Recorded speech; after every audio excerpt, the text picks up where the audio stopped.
Welcome into CBS Sports HQ. This is Waiver Wire presented by Snickers. Rookie mistake? Maybe you just need a Snickers. The 2023 fantasy football season is now firmly underway. There were some notable performances in Week 1 worthy of early waiver wire action, but of course tons of early worries as well. Here are the top priority players to add currently.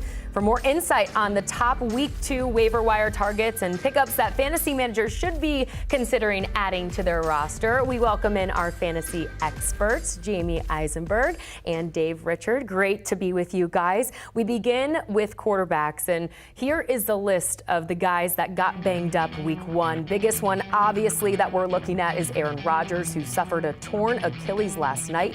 His season is done. When we discuss those players to add, it doesn't seem like there's many quarterbacks worth adding ahead of Week 2. But Jamie, who might be worth a look? Well, I think if you're just trying to replace Aaron Rodgers one for one, I hope you drafted somebody else with him. And the way we were drafting Aaron Rodgers was he was more of a number 2 fantasy quarterback as opposed to a starter. But if you are looking for a replacement option, the first 2 guys stand out to me in Jordan Love and Brock Purdy because they're coming off strong games. Love was someone that I liked going into the season. You hope to see a healthy Christian Watson. That was a little disappointing not to see him out there, but it didn't really matter against Chicago because he still threw for 3 touchdowns. And then Purdy, I needed to see something from him coming back from the elbow injury, and I saw enough. He looked great against the Steelers and probably would have produced more fantasy points had the game been a little bit more in competition there. So these 2 guys I think can be useful for you, but if Aaron Rodgers was your starter, you're probably in a little bit of trouble. Mm-hmm.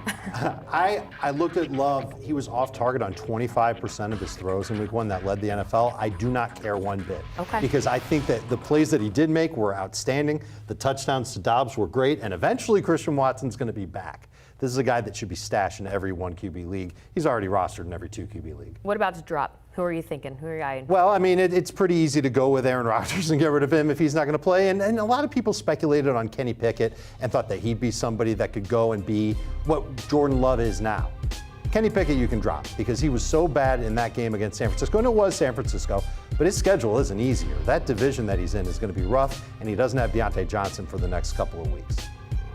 Yeah, no, I agree. It's just there are not a lot of quarterbacks that you're moving on from, especially when you talk about guys that are in 2 quarterback and super flex leagues. So really, for the most part, Kenny Pickett was the one that in the same conversation as Jordan Love, as Sam Howell, as Brock Purdy. And again, not having Deontay Johnson as the best receiver is going to hurt. As we move on to running backs here, there's the list of players who took some hits, but unfortunately the first major injury that happened this season, that was before Aaron Rodgers, of course, was to Ravens running back J.K. Dobbins. His season is over after just 1 game. He also tore his Achilles. Injuries, all around just are awful, but it stings a little bit more when it happens to a player who was just coming back from another devastating injury that, of course, happened to J.K. Dobbins after just 1 week. We saw Gus Edwards and Justice Hill carry more of the workload after he went out, and it was Hill who racked up the fantasy points there. 2 touchdowns on the ground for Justice Hill. You have to think, though, up in Baltimore, this is going to be a more by committee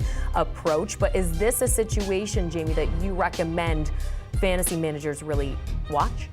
That's the best way to put it. Okay. If you need to speculate, you want to pick up, I think, Gus Edwards first, just because that's been a guy that John Harbaugh has leaned on. Now we got to see what Todd Monken, the offensive coordinator, decides to do, because in a more up-tempo offense, Justice Hill makes more sense. But the fact that he got the 2 touchdowns, I don't think speaks to that he's better than Gus Edwards. They both had the same amount of carries. They both played basically the same amount of playing time after Dobbins went down.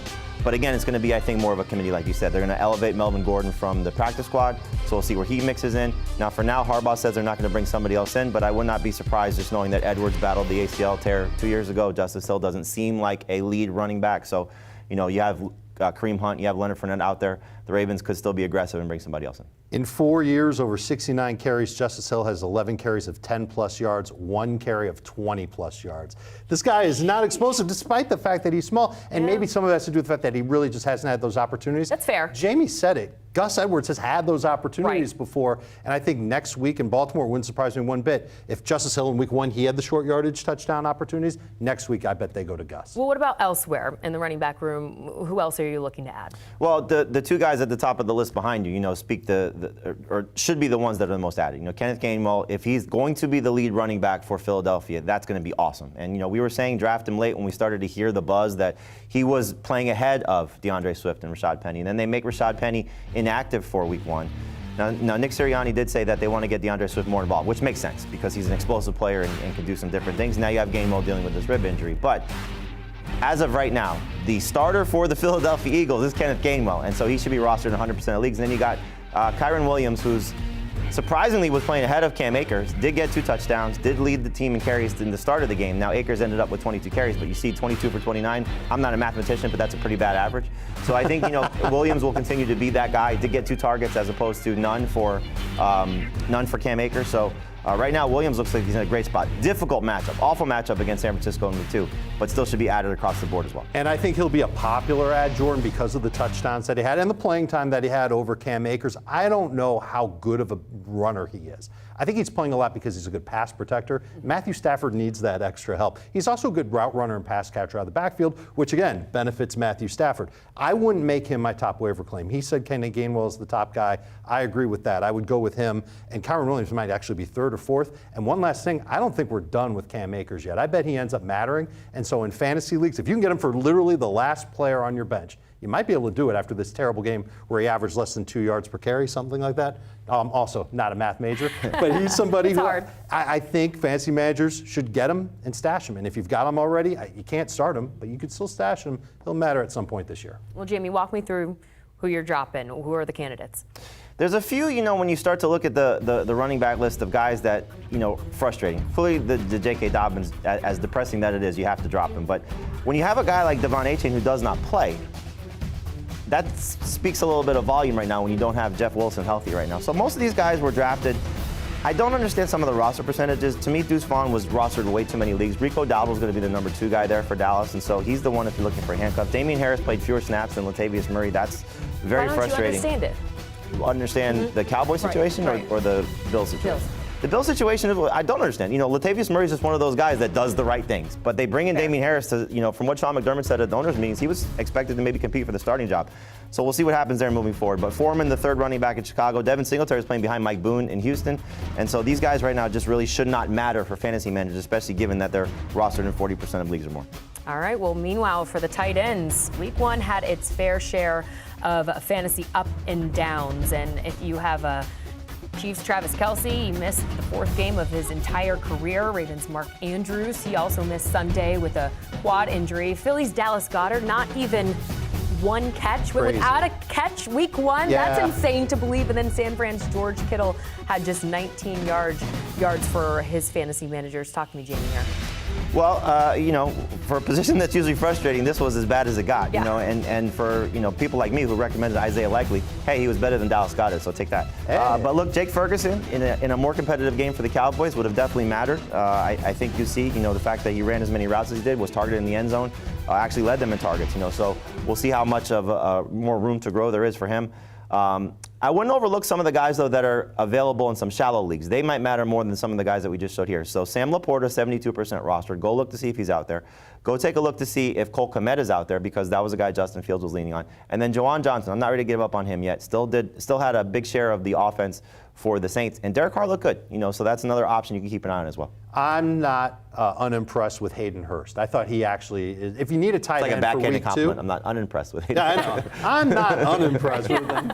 I was impressed with him there, saying it. I think he was the best target for Bryce Young in Carolina's first game. And until G.J. Chark comes back, I think he gives them something a little bit different in their passing game. If you need a guy for just 1 week, like a short-term fix at tight end, I'd go after Hurst. But if you need a long-term fix at tight end, I think Ferguson, like Jamie said, is the way to go, because he's got that long-term potential to be a weekly starter, especially in PPR leagues. Luke Musgrave was also on that list, Jordan. He's someone who should have had a touchdown against Chicago. Looks like he's going to see a lot of playing time in Green Bay. Another guy worth stashing. And as we switch gears here to wide receivers, despite a list of majority, look at that, all those hamstring injuries. Week 1 was sure fun for receivers. 215 receiving yards for Tyreek Hill. Now, that is absolutely wild, but you can't add Hill off the waiver wire. He's already rostered, but there are some wideouts that you can add, Jamie. Talk to me about some of those options. Yeah, the 2 guys in Los Angeles, one in particular, Puka Nacua, should be rostered in certainly more than 7% of leagues. We'll see if he gets close to 80%, but definitely should be above 50%. 15 targets, 10 catches. As long as Cooper Kupp is out, he's going to be the go-to guy for Matthew Stafford, and we'll find out what happens when Kupp does return. Hopefully it is in week 5, but I think he'll still matter in this offense. And Atwell will be more of the the deep threat here, but again, a guy that Matthew Stafford's going to lean on while Cooper Kupp is out. So these two guys stand out, and speaking of guys we dropped, we can get to that too. Van Jefferson should be dropped because we thought that he was going to be the go-to option for Stafford, and that still might be the case. He might still have some good weeks, but clearly you're looking at what Nacua was able to do. Very, very impressive in his first game.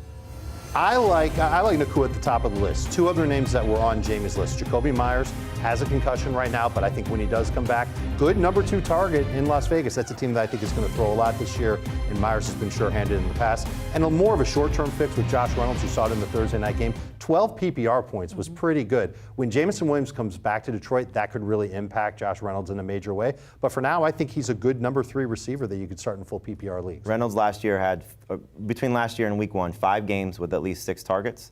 And in 4 of those, 12 or more PPR points. So he's a go-to guy for Jared Goff right now. And I love Jared Goff this week. Yeah, all right, I'll take it. So in terms of drops, though, you mentioned Van Jefferson. Who else are you eyeing? Jameson Williams, speaking of Josh Reynolds, is just somebody right now that's rostered a little too many leagues for me. So you can pick him up. I would go ahead and do it in week 5 before, 2 weeks before he comes back in week 7. And then Allen Lazard, the only appeal he had was the guy with 2 Achilles. And now that Aaron Rodgers is out for the season, there's no reason to roster Allen Lazard. Agree 100%. That Jets receiving core, I'm getting a ton of questions about what to do with Garrett Wilson. Easy answer.